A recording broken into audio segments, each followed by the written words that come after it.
ውድ ቻናላችን ቤተሰቦች እንኳን ወደ ቻናላችን በደህና መጣችሁ። ዛሬ የሻምፒየንስ ሊግ የምድብ የመጨረሻ ጨዋታ የሚደረግ ይሆናል ምሽት 5 ሰዓት ላይ። በዛሬው ቆይታችንም ይህንን ጨዋታዎች የምንመለከት ይሆናል። እስከ መጨረሻው ደቂቃ ድረስ አብራችሁን ቆይታችሁ እንድትከታተሉት በአክብሮት ጋብዛለሁ። እናንተስ የትኛውን ጨዋታ ልትመለከቱ አስባችኋል? እንደዚሁ በቀጥታ ወደ 16ቱ የጥሎ ማለፍ ዙርስ ማን ሊያልፍ ይችላል? ከ1 እስከ 8 ማን ሊጨርስ ይችላል? ሀሳባችሁ እንዳለ ኮሜንት ሴክሽን ላይ በመጻፍ እንድታሳውቁን በአክብሮት ጠይቃለሁ። ሰብስክራይብ፣ ላይክ፣ ሼር ያደርጋችሁም የቻናሉ ቤተሰብ እንድትሆኑም በአክብሮት እጠይቃለሁ። አሁን በቀጥታ ወደ ጨዋታዎች የምናመራ ይሆናል። አብራችሁን ቆዩ። በ36 ቡድኖች እንደዚሁም ደግሞ በአራት ቋቶች መካከል ሲደረግ የነበረው የሻምፒየንስ ሊግ የምድብ ጨዋታዎች ዛሬ መጨረሻቸውን የሚያገኙ ይሆናል። በዛሬው ዕለትም ምሽት 5 ሰዓት ላይ ሁሉም በተመሳሳይ ሰዓት 18 ጨዋታዎች የሚደረጉ ይሆናል። በጣም ተጠባቂ ጨዋታዎችም አሉ። በተለይ ደግሞ የደረጃ ሰንጠረዣቸውን ስንመለከት አብዛኞቹ ቡድኖች በጣም የተቀራረበ ቦታ ላይ ነው የሚገኙትና በዛሬው ጨዋታ ላይ የሚያሸንፍ ቡድን በቀጥታ ሊያልፍ የሚችልበት እንደዚሁም ደግሞ የተሸነፈ ቡድንም ከቶፕ ኤቱም ወጥቶ ወደ ጥሎ ማለፍ ሊገባ የሚችልበትም እድል በጣም ከፍተኛ ነው። እናም የዛሬው ጨዋታዎችን እንግዲህ ቡድኖች በጣም በከፍተኛ ትኩረት ይጫወቱታል ተብሎ ነው የሚጠበቀው። እነዚህን ጨዋታዎች በመጀመሪያ ደረጃ ስጠቁማችሁ አያክስ ከኦሎምፒያኮስ፣ አርሰናል ከካራ አልማይቲ፣ አትሌቲክ ክለብ ከስፖርቲንግ፣ አትሌቲኮ ማድሪድ ከቦዶ ግሊምት፣ ባርሴሎና ከኮፐንሃገን፣ ሌቨርኩሰን ከቪላሪያል፣ ቤኔፊካ ከሪያል ማድሪድ፣ ዶርትመንድ ከኢንተር ሚላን፣ ክለብ ብሩጅ ከማርሴይ፣ ፍራንክፈርት ከቶተናም፣ ሊቨርፑል ከኳራባግ፣ ማንቸስተር ሲቲ ከጋላታሳራይ፣ ሞናኮ ከጁቬንቱስ፣ ፓፎስ ከስላቪያ ፕራግ፣ ፒኤስጂ ከኒውካስል፣ ፒኤስቪ አይንዶቨን ከባየር ሙኒክ፣ ናፖሊ ከቼልሲ እናም ዩኒየን ግላሲዮሊ ከአትላንታ ጋር የሚያደርጉት ጨዋታ አለ። ከነዚህ ጨዋታዎች መካከል ናፖሊ ከቼልሲ፣ ፒኤስጂ ከኒውካስል እንደዚሁም ቦሩሲያ ዶርትመንድ ከኢንተር ሚላን ጋር የሚያደርጉት ጨዋታ ተጠባቂና ትልልቅ የሚባሉ የሳምንቱ ጨዋታዎች ናቸው። የደረጃ ሰንጠረዡን ስንመለከት በተለይ ደግሞ ከአንደኛ እስከ 8ኛ ደረጃ ላይ ያሉትን ስንመለከት አንደኛ ደረጃ ላይ የተቀመጠው አርሰናል ነው። ሁለተኛ ደረጃ ባየር ሙኒክ፣ ሶስተኛ ላይ ሪያል ማድሪድ፣ አራተኛ ሊቨርፑል፣ አምስተኛ ቶተናም፣ ፒኤስጂ ስድስተኛ፣ ኒውካስል ዩናይትድ ሰባተኛ እንደዚሁም ደግሞ ቼልሲ 8ኛ ደረጃ ላይ የተቀመጡት። በተለይ ደግሞ አርሰናሎች እንግዲህ በዚህ የሻምፒየንስ ሊግ ውድድር ላይ በጣም አስደናቂ የሚባል ግስጋሴ ላይ ናቸው የሚገኙት። በዚህ የሻምፒየንስ ሊግ ውድድር ላይም ሁለት ቡድኖች ብቻ ናቸው ወደ 16ቱ በቀጥታ ማለፋቸውን ማረጋገጥ የቻሉት እስካሁን ድረስ። እነዚህም ቡድኖች ደግሞ አንደኛው አርሰናል ሲሆን ሁለተኛው ደግሞ ባየር ሙኒክ ናቸው። አርሰናሎች እንግዲህ ባለፉት 7 ጨዋታዎች 7ቱንም ማሸነፍ ችሏል። ይህም ብቻም ሳይሆን በእነዚህ 7 ጨዋታዎች ውስጥ 20 ጎሎችን በማስቆጠር ከባየር ሙኒክና ከፒኤስጂ እኩል በጣም ብዙ ጎሎችን ማስቆጠር የቻሉ ክለብ መሆን ችሏል። ከዛ በተጨማሪም ግን ከሌሎቹ ለየት የሚያደርጋቸው በዚህ ሲዝን 2 ጎሎች ብቻ ናቸው የተቆጠሩባቸው በሻምፒየንስ ሊጉና በጣም አስደናቂ ማጥቃት ኃይል ያላቸው በጣም አስደናቂ መከላከል ብቃትም ያላቸው ቡድን ናቸውና በከፍተኛ ጥንካሬ ሙሉ ጨዋታዎችን አሸንፈው በ21 ነጥብ ወደ ቀጣዩ ዙር ማለፋቸውን አረጋግጧል። ሁለተኛ ደረጃ ላይ የተቀመጡት ባየር ሙኒኮችን በ18 ነጥብ ወደ 16ቱ ማለፋቸውን ማረጋገጥ ችሏል። ባየር ሙኒኮች እንግዲህ ባለፉት 7 ጨዋታዎች 6 ማሸነፍ ይችላል። በአንዱ ብቻ ናቸው ሽንፈት የገጠማቸው። ይህም ሽንፈት የገጠማቸው ደግሞ አሁን ላይ አንደኛ ደረጃን ይዞ ባጠናቀቀው በአርሰናል ነበረ። በጨዋታውም እንግዲህ 3-2 በሆነ ውጤት ነበረ የተሸነፉት። ከዛ ውጭ ግን ያደረጓቸውን እያንዳንዱ ጨዋታዎችን ማሸነፍ ይችላል። 18 ነጥቦችን ሰብስበዋል። 20 ጎሎችን ሲያስቆጥሩ 7 ጎሎች ብቻ ናቸው የተቆጠሩት። በሚያስገርም ሁኔታ አርሰናል 2 ጎሎች ብቻ ናቸው የተቆጠሩበት ብያቸዋለሁ። 2 ጎሎች የተቆጠሩት ደግሞ በባየር ሙኒክ ብቻ ነው። በሌሎች ጨዋታዎች ግን ምንም አይነት ጎል አልተቆጠረበትም። ይህ ማለት እንግዲህ ካለፉት 7 ጨዋታዎች በ6ቱ ክሊንሺት አስመዝግቡ መውጣት ይችላልና በዚህ ሲዝን አርሰናሎች እያሳዩት ያለው ጥንካሬ በደንብ የሚያሳይ ይመስለኛል። እና በዚህ ሰዓት እንግዲህ 2ቱ ብቻ ናቸው ወደ 16ቱ ጥሎ ማለፍ በቀጥታ ማለፋቸውን ማረጋገጥ የቻሉት። ነገር ግን ደግሞ ባየር ሙኒክ አሁንም ሁለተኛ ደረጃን ይዞ ላያጠናቅቅ የሚችልበት እድል አለ። በተለይ ባየር ሙኒክ በፒኤስቪ የሚሸነፍ ከሆነና ሬድ ማድሪድ ደግሞ ቤኔፊካን የሚያሸንፍ ከሆነ ባየር ሙኒክን በመብለጥ ሁለተኛ ደረጃ ላይ ሊቀመጥ የሚችልበት እድል አለ። ምክንያቱም ያላቸው የነጥብ ልዩነት 3 ብቻ ነው። የጎል ልዩነቱም ደግሞ 2 ብቻ ነውና ባየር ሙኒክ ተሸነፉ ሪያል ማድሪድ የሚያሸንፍ ከሆነ ሁለተኛ ደረጃ ላይ የመቀመጥ እድል አለ። እንደዚሁም ሪያል ማድሪድ እና ባየር ሙኒክ ተሸንፈው ሊቨርፑል ደግሞ በሰፊ የጎል ልዩነት የሚያሸንፍ ከሆነ አርሰናልን በመከተል ሁለተኛ ደረጃን ይዞ ሊያጠናቅቅ የሚችልበት እድል አለ። እንደዚሁም ባየር ሙኒኮች አንደኛ ደረጃን ይዘውን ሊያጠናቅቁ የሚችልበት እድል አለ። እሱም አርሰናል የሚሸንፍ ከሆነና ባየር ሙኒክ ደግሞ በሰፊ የጎል ልዩነት የሚያሸንፍ ከሆነ አንደኛ ደረጃነቱን ሊረከባቸው ይችላል። አርሰናል ግን በእርግጠኝነት ወይ አንደኛ ወይ ሁለተኛ ደረጃን ይዞ እንደሚያጠናቅቅ ግን ማረጋገጥ ይችላል። ይህም እንግዲህ ከፍተኛ ጥቅም ይሰጧል። ምክንያቱም በዘንድሮ ሲዝን እንግዲህ ዩኤፋ ያወጣው አዲስ ህግ አለ። እሱ ምንድነው? አንደኛና ሁለተኛ ደረጃን ይዞ የሚያጠናቅቅ ቡድን እስከ ግማሽ ፍጻሜ ድረስ የሚያደርጋቸውን ሁለተኛ ጨዋታዎችን ሁሉንም በሜዳቸው ነው የሚያደርጉትና ይህ ደግሞ ተጨማሪ አድቫንቴጅ ይሰጣቸዋል። የመጀመሪያውን ከሜዳ ውጪ፣ ሁለተኛውን ደግሞ በሜዳቸው ነው የሚያደርጉትና ለዛ ቦታም ይፎካከራሉ ተብሎ ይጠበቃል። እንደዚሁም ሶስተኛና አራተኛ ደረጃን ይዘው የሚያጠናቅቁት ቡድኖች ደግሞ እስከ ሩብ ፍጻሜ ድረስ የሚያደርጓቸውን የመልስ ጨዋታዎች ሁሉንም በሜዳቸው የሚያደርጉ ይሆናል። ይህንን እንግዲህ ዘንድሮ እንደ አዲስ ዩኤፋ ያወጣው ህግ ነውና እስከ አራተኛ ደረጃ ይዘው ለማጠናቀቅ እንግዲህ ከፍተኛ ፉክክር ይደረጋል ተብሎ ይጠበቃል። ከሶስተኛ ደረጃ ጀምሮ ያሉት ቡድኖች ግን እስካሁን ድረስ ቶፕ 8 ይዘው ለማጠናቀቃቸው ምንም አይነት ማረጋገጫ የላቸው። ምክንያቱም ሶስተኛ ደረጃ ላይ የተቀመጠው ሪያል ማድሪድ ነው። 8ኛ ደረጃ ላይ የተቀመጠው ደግሞ ቼልሲ ነው። በእነዚህ ሁለት ክለቦች መካከል ያለው የነጥብ ልዩነት 2 ብቻ ነውና ቼልሲ ካሸነፈ ሪያል ማድሪድ የሚሸነፍ ከሆነ ሶስተኛ ደረጃ ላይ ሊመጣ ይችላል። ይህ ብቻም ሳይሆን ከ8ኛ ደረጃ በታች ያሉትን ክለቦች ስንመለከታቸው አሁን ባርሴሎና፣ ስፖርቲንግ ሊዝበን፣ ማንቸስተር ሲቲ፣ አትሌቲኮ ማድሪድ፣ አትላንታ እንዳለ እስከ 2ኛ ደረጃም ሊመጡ የሚችሉበት እድል አላቸው። ከፊት ለፊት ያሉት ቡድኖች የሚሸነፉ ከሆነና እነዚህ ቡድኖች የሚያሸንፉ ከሆነ ቶፕ 8 ይዘው የማጠናቀቅ አሁንም እድል አላቸው። ከነሱ በተጨማሪም ደግሞ ከታች ያሉት ቡድኖች አሁን ለምሳሌ ኢንተር ሚላን፣ ጁቬንቱስ፣ ዶርትመንድ፣ ጋላታሳራይ፣ ኳላባግ ራሱ ከተመለከትናቸው ወደፊት ሊመጡ የሚችሉበት እድል አለ። ዋናው ነገር ማሸነፍና ያሸነፉበት ውጤት ብቻ ነው የሚወስነውና እስከ 18ኛ ደረጃ ላይ ያለው ቡድን እስከ ቶፕ 8 ይዞ ለማጠናቀቅ እድል አለው። ምክንያቱም በ8ኛ ደረጃና በ18ኛ ደረጃ ላይ ባሉት ቡድኖች መካከል ያለው የነጥብ ልዩነት 3 ብቻ ነውና ቼልሲ የሚሸነፍ ከሆነና ኳራባክ ደግሞ በሰፊ ያለው የግብ ልዩነት የሚያሸንፍ ከሆነ እንደዚሁም ሌሎች ቡድኖች ደግሞ ነጥብ የሚጥሉ የሚሸነፉ ከሆነ 8ኛ ደረጃ ላይ ሊመጣ የሚችልበት እድል አለ። በእርግጥ እውነታውን ስናመጣው ኳራባክ ሊቨርፑልን በሰፊ የጎል ልዩነት ያሸንፋል ተብሎ አይጠበቅም። ቢያሸንፍ እንኳን በጠባብ የጎል ልዩነት ያሸንፋል ተብሎ ነው የሚጠበቀውና አንዳንድ ነገሮች ምናልባት ላይመጡ ይችላሉ። ነገር ግን ስቲል እስካሁን ድረስ ፖሲቢሊቲዎች አሉት።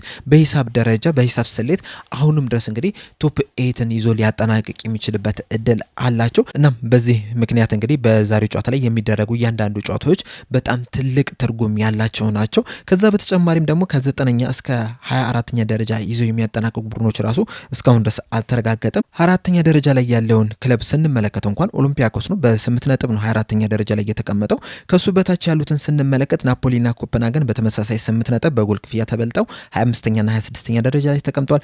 ክለብ ብሩጅ በ7 ነጥብ 27ኛ ደረጃ ላይ ተቀምጧል። ከዛ በታች ያሉትን ቡድን ስንመለከታቸው ቦዶ ግሊምት በ6 ነጥብ 28ኛ፣ ቤኔፊካ በ6 ነጥብ 29ኛ፣ ፓፎስ በተመሳሳይ ነጥብ 30ኛ፣ ዩኒየን ግላሲዮ በተመሳሳይ ነጥብ 31ኛ እንደዚሁም አያክስ በተመሳሳይ ነጥብ 32ኛ ደረጃ ላይ ነው የተቀመጡትና እነዚህ ክለቦች እንዳለም እስከ 24ኛ ደረጃ ያለውን ቦታ ይዘው ማጠናቀቅ ይችላሉ። ይህም ማለት እንግዲህ ወደ 16ቱ ለማለፍ ጥሎ ማለፍ ይኖራቸዋልና በዛ ጨዋታ አሸንፈው ወደ 16ቱ ለመግባት ከፍተኛ እንቅስቃሴ ያደርጋሉ ተብሎ ነው የሚጠበቀውና ከአንደኛ እስከ 32ኛ ድረስ ያሉት ቡድኖች ወደ ጥሎ ማለፍ ወደ 16ቱ ሊገቡ የሚችሉበት እድል አለ። ከዛ በታች ያሉት 4 ቡድኖች ግን ወደ ጥሎ ማለፍ እንደማይገቡ ማረጋገጥ ይችላል። እነዚህም ክለቦች ደግሞ ኢንትራ ፍራንክፈርት፣ ስላቪያ ፕራግ፣ ቪላሪያል እና ካርማት አልማይቲ የተባሉት ቡድኖች ናቸው። እንዲሁም ካርማት አልማይቲ እና ቪላሪያል እስካሁን ድረስ አንዳንድ ነጥብ ብቻ ነው መሰብሰብ የቻሉት። ከነዚህ ውጭ ግን 32ቱም ቲሞች ወደ ቀጣይ ዙር የማለፍ እድል አላቸውና ምን ያህል የተጠባበቀ ጨዋታ እንደሆነ እንግዲህ በዚህም እየተመለከትን ነው የምንገኘውና አዲሱ ፎርማት ምናልባትም ሞር የፉክክር መንፈስን የጨመረ ይመስለኛል። ምክንያቱም በድሮ ፎርማት 4 ቡድኖች ይኖራሉ በአንድ ግሩፕ። እነዚህም ደግሞ እርስ በርስ ይገናኛሉ። ከዛ በኋላ እንግዲህ ትልልቅ የሚባሉ ቡድኖች በነጻነት ነበረ ሲያልፉ የነበሩት። አሁን ግን በሜዳቸው 4 ጨዋታ ያደርጋሉ። ከሜዳቸው ውጪም 4 ጨዋታዎችን ያደርጋሉ። ነገር ግን ደግሞ ከተለያዩ ቡድኖች ጋር ከተለያየ ደረጃ ላይ ካሉ ቡድኖች ጋር ነው እየተገናኙ የሚገኙት። ከትልልቆች ከሚባሉት ጋርም እየተገናኙ ነው፣ ትንንሽ ከሚባሉት ጋርም እየተገናኙ ነው የሚገኙት። ያ ደግሞ እይታውን እየጨመረለት ነው የሚገኙ። በተለይ ደግሞ በየትኛውም ቀን ላይ ትልልቅ ቡድኖች እርስ በርስ ሊገናኙ ይችላሉ። ያ ደግሞ እንድታየው ነው የሚያደርገው። ለምሳሌ ባለፈው በነበሩት ጨዋታዎች ላይ አርሰናል ከኢንተር ሚላን ጋር መገናኘት ችሎ ነበር። ከዛ በፊትም ከባየር ሙኒክ ጋር ተገናኝቷል። ሊቨርፑልም ከነ ሪያል ማድሪድ ከኢንተር ሚላን ጋር የተገናኘበትም አጋጣሚዎች አሉና እንደዚህ አይነት የመሳሰሉ ትልልቅ ጨዋታዎችን እንድናይ አድርጎናል። በዛው ልክ ግን ይህ የሊግ ፎርማት ግን ትልልቅ ቡድኖችን የጠቀመ ይመስለኛል። ምክንያቱም ከ1 እስከ 8 ደረጃን ይዘው እያጠናቀቁ ያሉት ቡድኖች ባለፈውም አመት በዘንድሮም አመት ትልልቅ የሚባሉት ቡድኖች ናቸው ከ1ኛ እስከ 8ኛ ደረጃን ይዘው እያጠናቀቁ የሚገኙት። እንደዚሁም ወደ ጥሎ ማለፍ ገብተው ወደ 16ቱ የሚያልፉትን ቡድኖች ስንመለከት ራሱ ትልልቅ የሚባሉት ናቸው። አሁን ለምሳሌ ያለፈው አመት ሻምፒዮን ፒኤስጂ ነው። ፒኤስጂም እንግዲህ ከ1 እስከ 8ኛ ደረጃን ይዞ ማጠናቀቅ አልቻለም ነበር። ከዛ በጥሎ ማለፍ ጨዋታዎች አልፎ ወደ 16ቱ ገባ። ከዛ ሊቨርፑልንም በደርሶ መልስ ውጤት በፔናልቲ በማሸነፍም ወደ ቀጣዩ ዙር አለፈ። በስተመጨረሻም እንግዲህ የዋንጫ ባለቤት መሆንም ችሏል በጥሩ ጨዋታና በሰፊ የጎል ልዩነት በማሸነፍና እንደዚህ ቡድኖችን ስንመለከታቸው ራሱ ለትልልቆቹ ነው እየጠቀመ የሚገኘው። ለምሳሌ ኳራባግ ቀደም እንደነገርኳችሁ ጥሩ ቦታ ላይ ነው የሚገኘው 18ኛ ደረጃ ላይ ነው የተቀመጠው በዚህ ሰዓት ላይ። ነገር ግን ደግሞ ወደ ጥሎ ማለፍ ቢገባ ራሱ ጥሎ ማለፉን አሸንፎ ወደ ቀጣይ ወደ 16ቱ ዙር ይገባል ብሎ የሚጠብቅ የለም። ምክንያቱም ሊገጥማቸው የሚችላቸውን ቡድኖች ስንመለከት በጣም ጠንካራ የሚባሉ ቡድኖች ናቸው። አሁን ለምሳሌ ማንቸስተር ሲቲ ሊያገኝ የሚችልበት እድል አለ፣ አትሌቲኮ ማድሪድን ሊያገኝ የሚችልበት እድል አለ፣ ኢንተር ሚላን፣ ጁቬንቱስ፣ ዶርትመንድ፣ ጋላታሰራይ፣ ሌቨርኩሰን፣ ሞናኮን ሊያገኝ የሚችልበት እድል አለና እነዚህም ቡድኖች ደግሞ አልፎ ይሄዳል ማለት ትንሽ ያስቸግራል። ምናልባት ሞናኮን ሊያሸንፍ ይችላል፣ ምናልባት ስፖርቲንግን ሊያሸንፍ ይችላል፣ አትላንታን ሊያሸንፍ ይችላል፣ ጋላታሰራይንም ምናልባት ሊያሸንፍ የሚችልበት እድል አለ።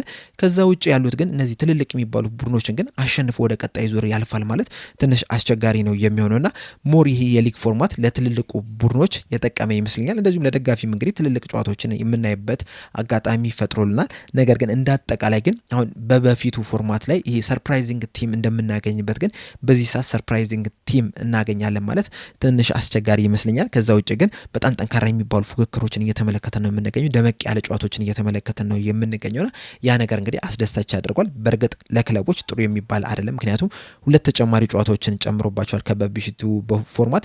እንደዚሁም ደግሞ ቶፕ 8 ወይም ደግሞ ከአንደኛ እስከ 8ኛ ደረጃን ይዘህ የማታጠናቀቅ ከሆነ ደግሞ ተጨማሪ ሌላ ሁለት ጨዋታ ይኖርባልና በአጠቃላይ እንግዲህ አንድ ቡድን እስከ 4 ጨዋታዎች ሊጨመርበት ይችላል። ያ ደግሞ ክለቦች ላይ ከፍተኛ ተጽዕኖ የሚኖረው ይሆናል። በእርግጥ አንዳንድ ሊጎች ሻምፒዮንስ ሊግ ላይ ለሚሳተፍ ቡድን ጨዋታ በሚኖረበት ሰዓት የሊግ ጨዋታ ላይ አንዳንድ ማስተካከዮች ይደረጉላቸዋል። አሁን በተለይ በዋነኝነት ይህንን ነገር በጀርመን ቡንደስሊጋ ስንመለከተው የነበረ ነገር ነው። እንደዚሁም ደግሞ በፈረንሳይ ሊግ ላይም በተደጋጋሚ እየተመለከት ነው ያለ ነገር ነው። አሁን ባየር ሙኒኮች ጨዋታ በሚኖርባቸው ሰዓት የሊግ ጨዋታዎች ላይ አንዳንድ ማስተካከዮች ይደረጋሉ። በፕሪሚየር ሊግ ግን ይህንን ነገር እየተመለከትን አይደለም የምንገኘውና የፕሪሚየር ሊግ ክለቦች ላይ ከፍተኛ ተጽዕኖ እየፈጠረ ነው የሚገኘው። አሁን ቅዳሜና እሁድ የተደረጉትን ጨዋታዎች ስንመለከት ራሱ ሊቨርፑል አሁን በሻምፒዮንስ ሊግ ሮብ ዕለት ነበረ ጨዋታ ያደረገው በፈረንሳይ ከማርሴይ ጋር ከሜዳ ውጪ አድርጎ መጣ። ከዛ ወደ እንግሊዝ ተመለሰ። ብዙም ሳይቆይ ወደ እንግሊዝ ወደ በርንሞዝ ነበረ ያቀን ነው። ከዛም ከሜዳ ውጪ ምሽት ላይ ቅዳሜ ምሽት ላይ ነው ጨዋታውን ያደረገው። እናም ያ ደግሞ ክለቦች ላይ ተጽዕኖን እየፈጠረ ነው የሚገኘው። ሊቨርፑል ላይ የተወሰነ ቢሆን ተጽዕኖ ፈጥሮበታልና ብዙ ጊዜ የፕሪሚየር ሊግ ክለቦችን ከተመለከታችሁ ሻምፒዮንስ ሊግ ጨዋታ አድርገው ወደ ፕሪሚየር ሊጉ ሲመለሱ በፕሪሚየር ሊጉ በደንብ እየተቸገሩ ነው የሚገኙት። በሊቨርፑል ብቻም ሳይሆን በኒውካስል ዩናይትድ ይህንን ተመልክተናል፣ በቶተናም ተመልክተናል፣ በአርሰናልም በተወሰነ መልኩ የተመለከትነው ነገር አለና እያንዳንዱ ጨዋታዎች በተጨመሩ ቁጥር የፕሪሚየር ሊግ ጨዋታዎች ላይ ከፍተኛ ተጽዕኖን እየፈጠረባቸው ነው የሚገኙና ያ ነገር እንዳይፈጠርባቸው ዛሬ የግድ አሸንፈው ከአንደኛ እስከ 8ኛ ደረጃ ያለውን ይዞ ማያጠናቅቁ ከሆነ ከዛ በኋላ እንግዲህ ሁለት ጨዋታዎች የሚጨመሩባቸው ይሆናል። ያ ደግሞ በፕሪሚየር ሊጉ ላይ ከፍተኛ አስተዋጽኦ የሚያደርግባቸው ይሆናል። እናም በዛሬው ጨዋታ ላይ እንግዲህ የፕሪሚየር ሊግ ክለቦች በጣም በከፍተኛ ትኩረት ይገባሉ ተብሎ ነው የሚጠበቀው ከአርሰናል በስተቀር፣ ምክንያቱም አርሰናሎች ወደ 16ቱ መግባታቸውን ስላረጋግጡ ማለት ነው። እናም ዛሬ የምድብ የመጨረሻ ጨዋታዎች ይደረጋሉ። ከዛ በኋላ እንግዲህ በጥሎ ማለፍ የሚሆን ወደ 16ቱ የሚገቡት ቡድኖች እንግዲህ ቀጣይ የሚያደርጓቸው የጨዋታ ቀን ታውቋል። ወደ ጥሎ ማለፍ የሚገቡት ቡድኖች ቀጣይ የመጀመሪያ የምጥሎ ማለፍ ጨዋታ የሚያደርጉት ፌብሩዋሪ 17ና 18 ሲሆን የመልስ ጨዋታውን ደግሞ 24ና 25 ፌብሩዋሪ ወር ላይ የሚያደርጉ ይሆናል። ወደ 16ቱ ማለፋቸውን ያረጋገጡ ወይም ደግሞ ከአንደኛ እስከ 8ኛ ደረጃን ይዞ ያጠናቀቁ እንደዚሁም ደግሞ ወደ ጥሎ ማለፍ ገብተው ያሸነፉት ቡድኖች የሚገናኙበት ጨዋታ ደግሞ ማርች 10ና 11 የመጀመሪያው ዙር ሲደረግ ማርች 17ና 18 ደግሞ የመልስ ጨዋታ የሚደረግ ይሆናል። እናም ቡድኖች ወደ እነዚህ ጨዋታዎች ለማለፍ ዛሬ ከፍተኛ ፉክክር የሚያደርጉ ይሆናል። በእናንተ ሀሳብ፣ በእናንተ ግምት ከአንደኛ እስከ 8ኛ ደረጃን ይዞ የሚያጠናቀቁት ቡድኖች እነማን ናቸው? ሀሳባችሁ እንዳለ ኮሜንት ሴክሽን ላይ በመጻፍ አሳውቁኝ። አሁን እዚህ ላይ ያበቃው። በቀጣይ በሌላ እስከምንገናኝ ድረስ ሰብስክራይብ፣ ላይክ፣ ሼር ማድረግ እንዳትረሱ። ቸር ያቆየን።